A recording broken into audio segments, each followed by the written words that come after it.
तो हेलो बच्चों, तुम लोग आ गए हो वापस से मेरे चैनल पे। अभी इससे पहले हमने क्लास 8 का टॉपिक्स कंप्लीट किया। कुछ हाल फिलहाल में टॉपिक्स मैंने कंप्लीट किया प्रोकार्योटिक एंड यूकार्योटिक सेल का, जिसके बीच में हमने मेजर डिफरेंस को जाना, कुछ मेन पॉइंट्स को हमने जाना और कुछ ऐसे पॉइंट्स को भी जाना जो चीज आपके बुक से रिलेटेड नहीं है, पर फिर भी मैंने क्या हुआ एक्स्ट्रा में उसको आपके वीडियो में जो है ऐड कर दिया पढ़ा के।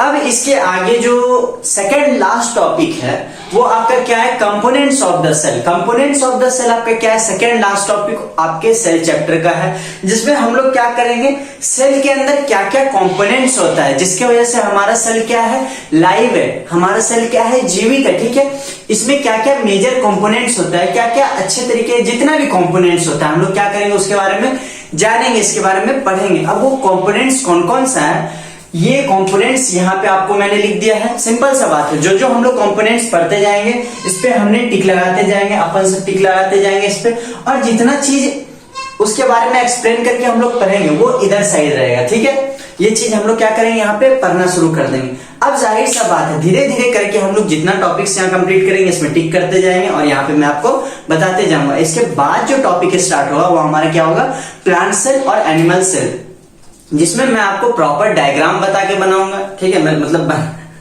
प्रॉपर डायग्राम बना के बताऊंगा और उसके बारे में सारा चीज मैं क्या करूंगा, डिटेल में एक्सप्लेन करूंगा। वैसे तो खैर मैं यहाँ पे पढ़ा दे रहा हूँ तो उसमें ज्यादा समझाने की जरूरत नहीं पड़े, पर अगर वीडियो के बीच बीच में अगर कहीं डायग्राम का जरूरत पड़ा तो मैं आपको या तो स्क्रीन पे लगा दूंगा वीडियो स्क्रीन पे, या तो आपको फोटो लगा दूंगा, या फिर जो भी चीज मैं पढ़ाऊंगा उस चीज का फोटो मैं क्या करूंगा स्क्रीन पे लगा दूंगा, किनारे में रहेगा लगा हुआ, या फिर यहाँ पे मैं बना के दिखा दूंगा। ठीक है, सिंपल सा चीज है। अब हम लोग क्या करते हैं, फटाफट इस टॉपिक को भी जल्दी जल्दी खत्म करते हैं। तो इसको मैं करीब करीब 4 वीडियोस में आपका ये क्या रहेगा, डिवाइड रहेगा। 4 वीडियोस में कम से कम डिवाइड रहेगा, 2, 4, 6, 8, 10, 12 तो 6 वीडियोस आपका नहीं जाएगा। ठीक है, 4 वीडियोस में ही होगा। कुछ कुछ ऐसा टॉपिक्स है जिसके बारे में ज्यादा समझने की जरूरत नहीं है, बहुत छोटा हाल फिलहाल का नॉर्मल टॉपिक्स है। जैसे आपका कहाँ गया, लाइसोसोम हो गया, आपको माइटोकॉन्ड्रिया हो गया, राइबोसोम्स हो गया, वैक्यूल्स हो गया, प्लास्टिड्स हो गया, ये सब ज्यादा इसके बारे में जानने की जरूरत नहीं है। 4-5 पॉइंट्स बहुत है, इनफ है। कोई भी एग्जाम, किसी भी एग्जाम के लिए, नॉर्मल आप स्कूल में भी पढ़ रहे हैं, 5 पॉइंट्स इनफ है। ज्यादा से ज्यादा 3 पॉइंट्स काफी होता है, पर मैं 5 पॉइंट्स बताऊंगा, वो इनफ है कोई भी चीज के लिए। ठीक है, अब थोड़ा सा हम लोग क्या करते हैं, इसमें स्टार्ट करते हैं बताना। थोड़ा सा मैं इसको समझा देता हूं पहले कि क्या होता है कंपोनेंट्स ऑफ। देखो, हमारा जो सेल होता है सिर्फ हमारा नहीं, जो भी आपका जो भी लिविंग ऑर्गेनिज्म है, ठीक है, जो भी लिविंग बींग्स है, जो भी लिविंग थिंग्स है, जिसमें भी लिविंग थिंग्स है, जो भी लिविंग थिंग्स है, उसका क्या है, वो किस वजह से जीवित है, सेल की वजह से है। ठीक है, सेल की वजह से। अब जाहिर सा बात है, सेल है तो उसके अंदर में भी तो कुछ ना कुछ होगा ना, जो सेल को आपका क्या कर रहा है, लाइव रख रहा है, सेल को आपको क्या कर रहा है, एनर्जी दे रहा है, सेल में आपका क्या कर रहा है, अलग अलग तरीके का बदलाव देखने को ला रहा है। वो चीज कुछ तो है ना सेल के अंदर। आखिर क्या है वो सेल के अंदर, यही सारा कंपोनेंट्स आपका क्या होता है, सेल के अंदर होता है, जिसको हम लोग क्या करेंगे एक एक करके अभी पढ़ेंगे। और प्लस इसके बारे में थोड़ा डिटेल्स में हम लोग इस वाले वीडियो में नहीं पढ़ेंगे। जैसे हम लोग 8 क्लास का बता रहे हैं, जैसे आपको जितना इनफ है पढ़ाई के लिए मैं उतना इसमें बता दे रहा हूँ। आगे चल के अगर आप लोग 11th 12th में जाते हैं, वैसे उसका भी वीडियो मैं अपलोड करूंगा, आप लोग को देखने की जरूरत नहीं है, और उतना ज्यादा जरूरत नहीं है। 11th 12th का वीडियो जब अपलोड करूंगा तो उसमें इसके बारे में डिटेल्स है, एकदम बहुत ज्यादा डिटेल गहराई में, जिसको मतलब डॉक्टरी लाइन में जाना है, जिसको मतलब नीट क्लियर करना, बहुत अच्छे तरीके से अगर करना सारा चीज, अगर बहुत अच्छे तरीके से पढ़ना, ऐसे तो ये सब भी इनफ है, पर अगर बहुत और अच्छे तरीके से मास्टरी हासिल करना है, मास्टरी हासिल करना, आसमान में उड़ना है, स्वर्ग लोक जाना, तो उसके लिए क्या रहेगा, वो वाला वीडियो रहेगा 11th 12th का। उसमें काफी अच्छे, बहुत ज्यादा तरीके से कम एक का कम से कम 20-25 पॉइंट होता है। ठीक है, ऐसा रहता है पढ़ाई में। पर अभी जो मैं बता दूंगा वो इनफ है आपके लिए, 2-3 पॉइंट मैक्सिमम, बहुत ज्यादा है, कोई दिक्कत का बात नहीं है। मेन चीज मैं बता दूंगा, इससे आपका कहीं नंबर नहीं कटेगा, सारा चीज का तैयारी भी हो जाएगा। सो अब हम लोग क्या करते हैं, इसके बारे में स्टार्ट करते हैं। तो कंपोनेंट्स ऑफ सेल मैंने आपको बता ही दिया। अब कंपोनेंट्स ऑफ सेल में सबसे पहला जो आता है, सबसे पहला कंपोनेंट क्या आता है आपका, सेल मेम्ब्रेन्स आता है। क्या आता है बच्चे, सेल मेम्ब्रेन्स। अब ये सेल मेम्ब्रेन क्या होता है, ये जरा सा बता दो मेरे को। अच्छा मैं बता दूं, आप लोग कॉपी पेन लेके बैठोगे तो सबसे पहले समझना जो मैं बता रहा हूं, क्योंकि देखो क्या होता है ना, अगर तुम समझे रहोगे ना तो वो चीज को हमेशा के लिए तुम्हारे दिमाग में बैठ जाएगा। अभी तक में जो भी मेरा शुरू से वीडियो देखते आ रहे हैं उसको आ गया होगा समझ में मैं क्या कहने का जरूरत कर रहा हूँ। ठीक है, अगर आप कोई भी चीज को समझते हो, याद मत करना। याद करना बहुत गलत चीज है, बहुत ज्यादा। मैं तो हर एक बच्चे को कहता हूँ याद कभी मत करो, समझो और उसको अपनी कॉपी में उतार दो। जो भी बुक लिखते हैं, जो भी ऑथर बुक लिखते हैं, क्या वो रटा रटाया बुक लिखते हैं? अगर कहीं से भी कोई भी चीज रट ले तो उनका बुक कभी कंप्लीट ही नहीं होगा भाई। वो समझते हैं, हर एक चीज को गौर करते हैं, उसके अंदर का 10 मीनिंग निकालते हैं, उसके बारे में समझते हैं, तब जाके वो क्या करते हैं, एक बुक लिखते हैं। तो अगर आप लोग चाहते हैं कि अच्छे तरीके से एग्जाम में नंबर आए, अच्छे तरीके से सारा चीज आए, नंबर आए, या काफी अच्छे तरीके से आपका पेपर अच्छा जाए आपका एग्जाम में, तो उसके लिए क्या हो, आपको समझ के पढ़ना होगा। समझ के नहीं पढ़ोगे बेकार हो जाएगा आपका पढ़ाई। ठीक है, इसीलिए समझिए। वो समझते समझते आपको फॉर्मूला भी याद हो जाएगा, सारा चीज याद हो जाएगा। आप बस उसको समझिए दिमाग में। मैं बार बार बोलता हूँ, ठीक है, revision is most important thing in your study. देखो रिवीजन क्या है, बहुत ही ज्यादा मेन चीज है तुम्हारे स्टडी में। अगर रिवीजन नहीं रहेगा तो तुम्हारा स्टडी बेकार है करना। रिवीजन अगर नहीं रहेगा, रिवीजन प्रॉपर होना चाहिए। क्या होना चाहिए? प्रॉपर रिवीजन होना चाहिए। और रिवीजन 1-2 बार नहीं, मिनिमम 5 बार। कितना? मिनिमम 5 बार। मैं हर एक वीडियो में बोलता हूं रिवीजन मिनिमम 5 बार। 5 बार कम से कम किया करो, कम से कम। ज्यादा से ज्यादा तो तुम कितना भी कर सकते हो। और नोट्स को अपना क्या करो, हमेशा ऑलरेडी क्या करो, वेल प्रिपेयर्ड रखो नोट्स को। जब एग्जाम आया नोट्स निकाले, खचाखच 20 पॉइंट पर है, चैप्टर खत्म। तुमको 20 पेज पढ़ने का जरूरत नहीं, 20 पॉइंट में तुम्हारा चैप्टर खत्म। मेन जो पॉइंट है उसको तुमको याद रखना है, उसको तुमको क्या करना है, बनाते रहना। ठीक है, अब जैसे हम लोग आगे बढ़ते, बहुत बकवास हो गया, ठीक है बहुत बकवास। बोलो अक्षर भैया कितना मजाक आप करते हो यार, मजाक बहुत हो गया। आप थोड़ा सा हम लोग आगे थोड़ा सा आते हैं। तो कंपोनेंट्स ऑफ सेल में सबसे पहला आपका क्या आता है, कंपोनेंट सेल मेम्ब्रेन आता है। सेल मेम्ब्रेन के बारे में जान ले। एक तरीके से अगर हम बोलते हैं सेल मेम्ब्रेन क्या होता है, तो सेल मेम्ब्रेन एक तरीके से आपका कवर टाइप का होता है सेल का। ठीक है, ऊपरी का कवर होता है ना। अरे कैसे समझाएं, देखो अगर कोई भी घर बनता है तो पहले वो क्या चीज का बनता है, ईंट पत्थर का बनता है। उसके बाद उस पर क्या डाला जाता है, क्या डाला जाता है, प्लास्टर किया जाता है। तो वो उसका कवर हो ना जी, ऊपर का, अंदर का चीज को बचाने के लिए ऊपर का जो कवर होता है उसी को तो बोलते हैं प्लास्टर होता है। ठीक वैसे ही सेल में होता है। सेल के अंदर की चीज को बचाने के लिए, जितना अंदर में कंपोनेंट्स होता है उसको बचाने के लिए जो बाहर में महाशय खड़े रहते हैं उनका नाम क्या है, सेल मेम्ब्रेन है। जो बाहर में खड़े रहते हैं उसका नाम क्या है, सेल मेम्ब्रेन है। यही सेल मेम्ब्रेन आपका क्या करता है, सारी चीज को प्रोटेक्ट करता है। जितना भी आपके सेल के अंदर जितना भी कंपोनेंट्स होता है वो सबको क्या करता है, प्रोटेक्ट करता है। ठीक है, अब थोड़ा सा आते हैं इसके पॉइंट्स के ऊपर। आप लोग भी समझते जाइएगा, पहले समझना है उसके बाद लिखना है। इसके बाद मैं समझाऊंगा, फिर लिखने के लिए समय दूंगा, लिखना आप, उसके बाद मैं आगे बताऊंगा। सबसे पहले चीज आता है, it is a protective layer that surrounds the cell. ये एक क्या होता है, प्रोटेक्टिव लेयर होता है, लेयर टाइप का होता है। लेयर समझते हो, जैसे मान लो अगर ये तुम्हारा सेल है, ठीक है, इसके ऊपर ये ऐसे लेयर टाइप का होता है। क्या होता है, लेयर टाइप का होता है। यही लेयर क्या करता है, तुम्हारे सेल को क्या करता है, बचाता है, सुरक्षित रखता है। ये तुम्हारे सेल के पूरे तरफ क्या होता है, फैला हुआ होता है। पूरे कवर क्या होता है, चादर टाइप स्ट्रक्चर होता है चादर टाइप, चादर जैसे नहीं होता है, चादर से किसी चीज को कवर कर दिए, उसके बाद पैक करके चल दिए ट्रेन पे वैसा चीज नहीं करना। यहाँ पे क्या होता है, ये कवर होता है। किस चीज से, सेल मेम्ब्रेन से कवर होता है। कौन कवर होता है भैया, सेल होता है कवर। ठीक है, इतना आया समझ में, बहुत सिंपल सा चीज था, हमने समझा इसके बारे में। थोड़ा सा और अगर आगे आते हैं, सेकेंड पॉइंट क्या होता है, समझना बच्चे, ध्यान से इधर देखो sir. It selectively allows the entry of only some substance and prevents the movement of other materials। देखो सबसे सिंपल सा और सबसे बेस्ट पॉइंट सेल मेम्ब्रेन का क्या है कि ये सिर्फ सेलेक्ट क्या करता है, selectively allows the entry of only some substance. जो सब्सटेंस तुम्हारे सेल के लिए जरूरी होता है, ये सिर्फ उसी को क्या करता है, अपने अंदर आने देता है। ठीक है, ये क्या करता है, उसी चीज को अपने अंदर क्या करता है, आने देता है। और बाकी सबको क्या बोलता है, चल आगे निकल, तेरा यहाँ कोई काम नहीं है, मेरे आगे में तेरा कोई काम नहीं है, आगे चलते बढ़ो। ये क्या करता है, ये सिर्फ सेलेक्ट करता है उसी सब्सटेंस को जो तुम्हारे सेल के लिए क्या रहता है, सुटेबल रहता है। क्या रहता है, सुटेबल रहता है और गुड रहता है। अगर कोई खराब अगर चीज आ जाए तुम्हारे सेल के पास तो वो इसको क्या करता है, एंट्री नहीं देता है सेल में। क्या करता है, एंट्री बिल्कुल नहीं देता है और उसको क्या कर देता है, prevents the movement of other materials. क्या करता है, उसको भगा देता है आगे की तरह, निकलो निकलो निकलो निकलो, तेरे को यहाँ नहीं रहना है, नहीं रहना है, नहीं। ठीक है, आई होप दूसरा पॉइंट तक आपको बहुत क्रिस्टल क्लियर तरीके से समझ में आया होगा। अब थोड़ा सा आगे हम लोग बढ़ते हैं तो तीसरे पॉइंट पे आते हैं। It also check the substance in and out of the cell. अच्छा एक बात मेरे को बताओ, अगर कोई घर है, बड़ा सा घर है, मान लो अंबानी का घर है, चल छोड़ मान ही लो ना, अंबानी का घर है, ठीक है। अब उसके घर के बाहर क्या होता है भैया, गार्ड होता है ना, किसी को भी अंदर घुसने दे देगा क्या, नहीं देता है। वो उसका घर का क्या करता है, रखवाली करता है। भैया कैसी बात, क्या करता है, रखवाली करता है।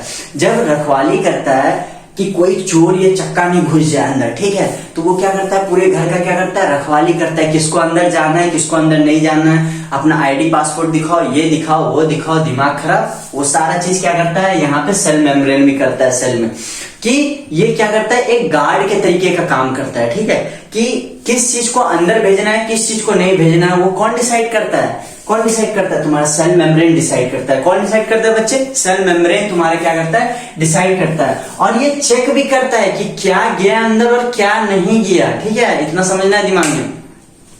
It also check the substance in and out of the cell. ये क्या करता है, उस सब्सटेंस को भी चेक करता है। अगर मान लो किसी को अगर अंदर जाने दे रहे हैं, अगर किसी को किसी के घर के अंदर अगर जाने दे रहे हैं तो पहले उसको चेक किया जाता है कि भाई, मान लो एयरपोर्ट पे जाते हो ना जी, एयरपोर्ट पे जाते हो तो क्या करता है, सिक्योरिटी गार्ड जो होता है, सीआईएसएफ होता है, वो क्या करता है, पहले छानबीन करता है, अंदर जाने दे देगा, उसके बाद मशीन से क्या करेगा, ऊपर से नीचे छानबीन करेगा। अगर कुछ निकला तो ठीक है, आप नहीं जा सकते हैं, और अगर नहीं उसमें से निकला तो आप आराम से क्या कर सकते हैं, अपना यात्रा पूर्ण कर सकते हैं। ठीक, यही चीज यहाँ पे भी होता है। अगर ये क्या करता है, यहाँ पे गार्ड की तरह क्या है, लाठी लेके खड़ा रहता है इसके पास मशीन तो नहीं रहता है पर लाठी रहता है, आप उड़ेंगे वो तरह क्या करता है, अगर कोई भी चीज अंदर आता है तो उसको क्या करता है, चेक करता रहता है कि भाई ये सही है या गलत है, इससे हार्म तो नहीं होगा हमारे सेल को, इससे कोई चीज नुकसान तो नहीं पहुंचेगा हमारे सेल को, या कुछ दिक्कत तो नहीं आ जाएगा हमारे सेल में। ये सारा चीज क्या करता है, ये वहां पे दिमाग लगा के रहता है, समझता है और देखता रहता है कि कौन अंदर आ रहा है और कौन बाहर जा रहा है। इतना आना चाहिए समझ में। समझ में आया? आई होप ये 3 पॉइंट्स आपको बहुत अच्छे तरीके से आया हो समझ में। यही होता है हमारा सेल मेम्ब्रेन। चलो फर्स्ट कंपोनेंट हमारा कंप्लीट हो गया, यहाँ पे हम लोग टिक लगा देते हैं। भैया लगाओ लगाओ, जल्दी लगाओ जल्दी लगाओ, तुम लोग इसको उतारो जल्दी से, सिर्फ इसको सेल मेम्ब्रेन को उतारो, सेल वॉल बताऊंगा मैं, जल्दी उतारो सेल मेम्ब्रेन को। देश की धरती सोना उबले उबले हीरे मोती, मेरे देश की धरती, मेरे देश की धरती सोना उबले उबले हीरे मोती, मेरे देश की धरती। अच्छा एक चीज यहाँ पे छूट गया है, जरा ध्यान देना, मैंने गलती से थोड़ा सा पढ़ा दिया आगे। एक चीज यहाँ पे छूट गया है, जरा ध्यान देना। It's selectively is allowed to transport, यहाँ पे होगा, ठीक है, यहाँ पे ट्रांसपोर्ट होगा, ठीक है बच्चे, क्या होगा यहाँ पे, ट्रांसपोर्ट होगा। It selectively allows to transport the entry of only some substance and prevents the movement of the other materials. अरे वही चीज था, समझाने में कुछ गड़बड़ नहीं हुआ, बस यही चीज है। जो भी चीज हमारे खून में या ब्लड में ट्रांसपोर्ट होता है, जो भी चीज सेल तक जाता है, उसको क्या करता है, ये बड़े अच्छे तरीके से क्या करता है, लात मार के भगा देता है। अगर खराब चीज रहा तो, अच्छा चीज रहा तो उसको अपने अंदर ले लेता है, ठीक है। खराब चीज रहा तो क्या होगा, ये ले धोनी का सिक्सर हटा देता है उसको मार के, ठीक है। समझ में आया? चलो वीडियो पॉज करके तुम लोग लिख लेना, अब थोड़ा सा आगे हम लोग बढ़ते हैं, वरना ऐसे समय ही बीत जाएगा जी लिखते लिखते। आगे आता है सेल वॉल। सेल वॉल क्या होता है बच्चे? वॉल मतलब सिंपल सा चीज है, जैसे अगर कॉमन सेंस भी लगा तो वॉल मतलब क्या होता है, दीवार होता है। भैया दीवार क्या होता है, लुचपुचिया होता है क्या? नहीं यार, लुचपुचिया तो नहीं होता है। क्या होता है, क्या होता है बच्चे? बहुत कड़े तरीके का होता है। अब जाहिर सा बात है, सेल वॉल, सेल का वॉल, क्या, सेल का वॉल, सेकंड कंपोनेंट है तुम्हारा सेल वॉल। सेल का वॉल यानी सेल का दीवार। दीवार क्या समझो, सबसे पहला पॉइंट हम लोग आते हैं, समझना ध्यान से। In plants, an extra protective covering of a polysaccharide cellulose is present, ठीक है। देखो ये क्या होता है जनरली, सेल वॉल कहाँ होता है, सेल वॉल कहाँ होता है जनरली, ये तुम्हारे किस में होता है, प्लांट सेल में होता है। दो तरीके का सेल होता है ना, सॉरी दो तरह का होता है ना, प्लांट सेल, एनिमल सेल, ठीक है। तो ये क्या होता है सेल वॉल, ये हमेशा तुम्हारे किस में पाया जाता है, प्लांट सेल में, हमेशा हमेशा हमेशा किसी भी सेल में से सबसे ज्यादा, मतलब सबसे ज्यादा नहीं, ये पाया ही जाता है सेल प्लांट्स में, ठीक है। किसमें पाया जाता है, सबसे पहला point, it is present in plants, ठीक है। Cell wall and extra protective covering of a polysaccharide, ये जो देखो समझाते हैं, समझना ध्यान से, समझना बच्चे। ये क्या होता है, एक एक्स्ट्रा कवरिंग होता है, क्या होता है, एक्स्ट्रा कवरिंग, यानी सेल मेम्ब्रेन तो है, वो तो है ये भाई, पर उसके अलावा यहाँ पे क्या प्रेजेंट होता है, सेल वॉल, क्या होता है बच्चे प्रेजेंट, सेल वॉल होता है। अब सिंपल सा बात है, तुम लोग पेड़ पौधा देखे हो ना, हाँ भैया देखे हैं, कोई दिक्कत नहीं है। पेड़ पौधा अगर देखे हो तो तुम लोग ध्यान देना कि उसके ऊपर एक सेल वॉल का कवर होता है। अगर नहीं भी ऐसे भी नहीं पता है तो तुम लोग समझना थोड़ा ध्यान से जो मैं बता रहा हूं। कोई भी अगर पेड़ देखे होगे तो उसके जो ब्रांच होता है, जो नीचे का ब्रांच होता है, ठीक है, बीच का हिस्सा या नीचे तक का जो ब्राउन टाइप का होता है, ठीक है, डेड सेल होता है, ब्राउन टाइप का होता है, उस पे किस चीज का प्रेजेंट है, सेल वॉल का। कभी उस पे एक हाथ मार के देखना, पता चल जाएगा अच्छे से। एक हाथ मारना, दूसरा हाथ तुम्हारा इधर चल जाएगा एक हाथ मारना, बोलना पेड़ जान ले लूंगा, मारना पेड़ पे, क्या होगा, पेड़ तुम्हारा जान ले लेगा, ठीक है, समझना बात को, ठीक है। तो ये चीज क्या होता है, उसके ऊपर क्या होता है, सेल वॉल का कवर होता है, जो उसको काफी ज्यादा अंबुजा सीमेंट की तरह मजबूत कर देता है। अंबुजा सीमेंट, समझे बात, समझे, उसको क्या कर देता है, मजबूत कर देता है। और मजबूत करने के साथ ही उसको इतना मतलब ठोस तरीके का कर देता है जिससे उस पर कोई भी नुकसान ना पहुंचे, कोई भी नुकसान ना पहुंचे। आंधी आ जाए, तूफान आ जाए, बाढ़ आ जाए, हाँ भूकंप में हो सकता है भूकंप क्यों आएगा भाई ठीक है, यहां तक आया समझ में। अब वही चीज का जो नाम होता है, जो सेल वॉल प्रेजेंट होता है उस पर उसमें जो प्रेजेंट जो सेल वॉल रहता है, जो प्रोटेक्टिव लेयर की तरह काम करता है, उसी लेयर का नाम क्या होता है, पॉलीसैकेराइड होता है। सबसे मेन पॉइंट तुम्हारे सेल वॉल का, the protective layer of a cell wall is known as polysaccharide. क्या होता है वो, क्या चीज से कवर होता है, पॉलीसैकेराइड से कवर होता है। किस चीज से कवर होता है बच्चे, पॉलीसैकेराइड से कवर होता है। और उसमें क्या चीज का प्रेजेंस होता है, सेल्यूलोज। क्या चीज का प्रेजेंट होता है बच्चे, प्रेजेंस होता है सेल्यूलोज। सिंपल सा चीज है, तुम लोग इसको अलग पॉइंट में भी लिख सकते हो, इसको अलग पॉइंट में, cellulose is present, cellulose is present, ठीक है। पहला पॉइंट आया समझ में। अब सेकंड पॉइंट पे हम लोग आते हैं फटाफट। It is called cell wall that protects plant cell from environmental variation। अभी मैंने बताया कि धरती तूफान, अरे मतलब धरती नहीं, तूफान, बाढ़ प्रेत प्रीत जो भी रहे, कुछ भी आ जाए, ये क्या करता है, उसको झेल लेता है। कैसे झेलता है, it is a called cell wall. ये इसीलिए सेल वॉल कहलाता है क्योंकि ये क्या करता है, प्लांट्स का सेल को क्या करता है, प्रोटेक्ट करता है। इनर सेल जो होता है, ठीक है, जैसे मैंने बताया कि जो सेल होता है प्लांट्स का, उसके ऊपर का तो ये कवर हुआ ना जी, सेल वॉल कवर हुआ, हाँ भैया कवर हुआ, ठीक है। उसके अंदर जो भी कंपोनेंट्स रहता है उसको प्रोटेक्ट तो यही चीजें ना करता है भाई, सेल वॉल ही प्रोटेक्ट करता है, उसको प्रोटेक्ट करता है, तभी जाके वो क्या करता है, बच पाता है, तुम्हारा प्लांट जो भी रहे बच पाता है, पेड़ पौधा जो भी रहे फ्रॉम इन्वायरमेंटल वेरिएशन। अगर इन्वायरमेंट में कुछ भी ऐसा, कोई भी ऐसा दिक्कत आ जाता है इन्वायरमेंट में, हमारा प्राकृतिक रूप में, और जाहिर सा बात है किसी को पता नहीं कि कब क्या प्रॉब्लम आ जाए प्राकृतिक में, ठीक है। कभी बादल फट जाता है, तो कभी तो कभी धरती फट जाता है, कुछ भी हो सकता है, ठीक है। तो उस वक्त क्या होता है, बचाता कौन है, तुम्हारे प्लांट के सेल को यही बचाता है, सेल वॉल। यही दादा क्या करते हैं, तुम्हारे सेल को बचाते हैं वॉल के रूप में काम करके, ठीक है। समझ में आया, बहुत इजी तरीके से मैंने एक्सप्लेनेशन दिया है इस दोनों टॉपिक का, टॉपिक बोलते हैं कंपोनेंट्स का, ठीक है। तो आई होप यहां तक आपको आया होगा समझ में। अब इसके आगे हम जो नेक्स्ट वीडियो लाएंगे वो साइटोप्लाज्म न्यूक्लियस के बारे में होगा, या फिर साइटोप्लाज्म न्यूक्लियस क्रोमोसोम तीनों के बारे में हो सकता है, ठीक है। ये तो अगले वीडियो में ही पता चलेगा कि तीनों के बारे में पढ़ाऊंगा मैं, ये दोनों के बारे में पढ़ाऊंगा। पर इतना समझ लो 4 वीडियो में आपका ये सारा क्या हो जाएगा, कंपोनेंट्स कंप्लीट हो जाएगा। ज्यादा वीडियो में खींचूंगा नहीं, और इसको आप आराम से पढ़ो, और प्लस रिवीजन आप करते रहना। और अगर अच्छा लगा वो वीडियो तो सब्सक्राइब करो, लाइक करो हमारे चैनल को, और सारे वीडियोस को देखो, और बस ऐसे ही पढ़ते रहो, एग्जाम में अच्छे मार्क्स लाते रहो, और क्या, बस हो गया, ठीक है। बाय बाय, इसको लिखो जल्दी।